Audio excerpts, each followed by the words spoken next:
नमस्कार दोस्तों, आज हम जिस विषय पर चर्चा करने वाले हैं ना, वो सच में आपके रोंगटे खड़े कर देगा।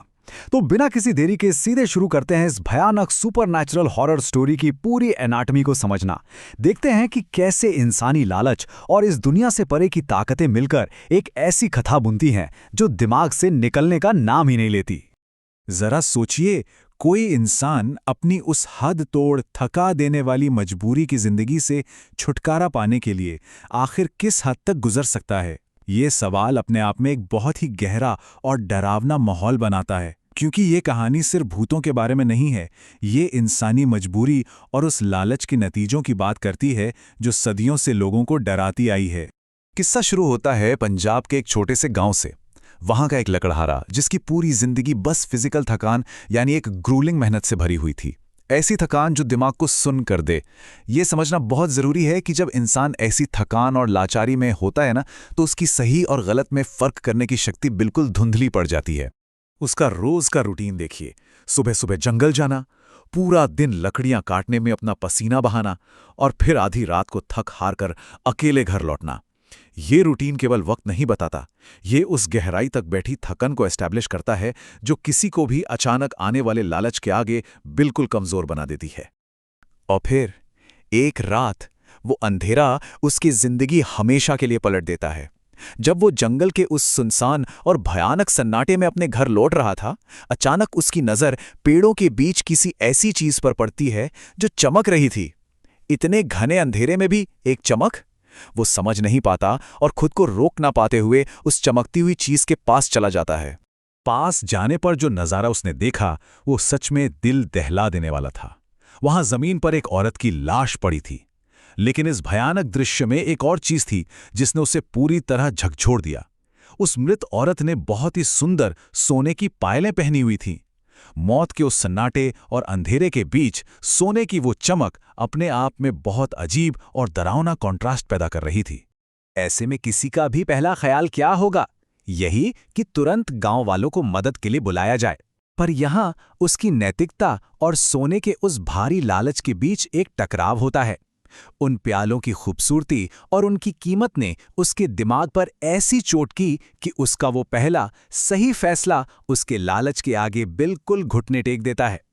उसके दिमाग में तब बस एक ही बात घूम रही थी, क्यों ना बस इस औरत की पायलें चुरा ली जाएं। गांव में बहुत महंगे दाम पर बिकेंगी ये वो पल है जहां हमारा मेन कैरेक्टर पूरी तरह होश व हवास में एक भयानक नैतिक सीमा पार कर रहा होता है। एक ऐसी लाइन जिसके उस पार सिर्फ तबाही है। लेकिन ठहरिए, चोरी करना इतना आसान भी नहीं था। असली और खौफनाक वास्तविकता तो कुछ और ही थी। वो लाश बुरी तरह से सूज चुकी थी, इतनी फूल चुकी थी कि पैरों को आम तरीके से खोलकर निकालना बिल्कुल नामुमकिन हो गया था। ऐसा लग रहा था जैसे खुद प्रकृति उसके इस भयानक लालच को रोकने के लिए सामने खड़ी हो गई हो। और अब उसके लालच का पागलपन देखिए। पहले वो पूरी ताकत लगाकर पायलें खींचने की कोशिश करता है। जब वो बार बार नाकाम होता है तो जानते हैं वो क्या करता है? वो अपनी कुल्हाड़ी निकालता है और सीधा उस औरत के दोनों पैर ही काट देता है। एक ठंडे दिमाग से किया गया इतना भयानक जुर्म सोचकर ही रूह कांप जाए। और पैर काटने से पहले उसके दिमाग में आया ख्याल देखिए। यहां वैसे भी मुझे ऐसा करते हुए देखने वाला कोई नहीं है।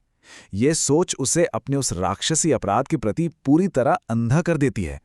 ये दिखाता है कि अकेलापन और लालच मिलकर इंसान को कितना बड़ा हवान बना सकते हैं। और उसके बाद वो उन पैरों को लेकर वहां से भाग निकलता है। कहानी में आगे बढ़ते हैं और देखते हैं कि टेंशन कैसे एक्सट्रीम लेवल पर जाती है। एक तरफ बाहर गांव में एक बहुत ही भयानक तूफान उठा हुआ था, और दूसरी तरफ जब लकड़हारा अपने घर में होता है, अचानक उसके दरवाजे पर दस्तक होती है। खोलने पर सामने एक बेहद सुंदर औरत खड़ी थी जो किसी पड़ोसी गांव की होने का दावा करती है और उस तूफान से शरण मांग रही होती है। और एक बार फिर देखिए, लकड़हारा उसकी बाहरी सुंदरता के आगे पूरी तरह पिघल जाता है। वो बिना कुछ सोचे खुशी खुशी उससे अपने घर में आने की इजाजत दे देता है। और जब वो औरत उससे एक गिलास पानी मांगती है तो वो तुरंत कहता है, हाँ हाँ क्यों नहीं, तुम मेरे कमरे में बैठो, मैं अभी लाया। पर जब वो पानी लेकर वापस अपने कमरे में लौटता है तो उसके तो होश ही उड़ जाते हैं। यहां टेंशन अपने चरम पर पहुंच जाती है। जमीन पर, फर्नीचर पर, हर जगह बस बुरी तरह से खून ही खून फैला हुआ था। कुछ समझ नहीं आता कि अचानक ये सब कैसे हो गया। वो बुरी तरह कांपते हुए डर के मारे उस औरत से पूछता है कि ये खून कहां से आया, और तब उस औरत का आवाज और अंदाज एकदम से बदल जाता है। वो कहती है, मैं बहुत दर्द में हूं। अब उस कमरे में सन्नाटा छा गया था और खौफ ने लकड़हारे का गला दबाना शुरू कर दिया था। और तभी आता है कहानी का सबसे डरावना पल, एक ऐसा जंप स्केयर क्लाइमैक्स जहां वो औरत चीख कर पूछती है, मेरे पैर कहाँ हैं? ये सिर्फ एक सवाल नहीं था, ये उस सुपरनैचुरल शक्ति का लिया गया वो भयानक बदला था जो उसी की कुल्हाड़ी और उसी के लालच का नतीजा था।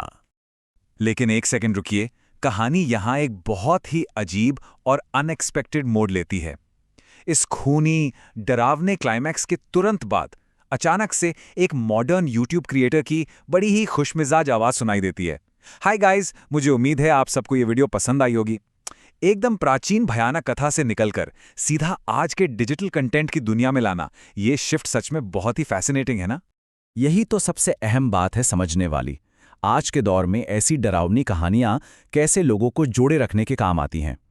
क्रिएटर इस डर और खौफ का इस्तेमाल करके ये रिक्वेस्ट करता है, वीडियो को दोस्तों और परिवार के साथ शेयर करें, लाइक करें, फेसबुक पेज फॉलो करें, अपनी राय कमेंट करें।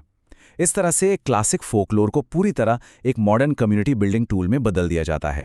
तो इस विश्लेषण को खत्म करते हुए एक बहुत ही गहरा सवाल छोड़ जाते हैं। इंसान की मजबूरी और उस नाकाबिले माफी लालच के बीच आखिर असली सीमा कहाँ ड्रॉ होती है? ये एक ऐसी सीख है जो इस कहानी के दिल में बसी है और सदियों बाद आज भी हमारे और आपके दिमाग पर असर छोड़ती है। इस विषय को एंड तक सुनने के लिए आप सभी का बहुत बहुत शुक्रिया।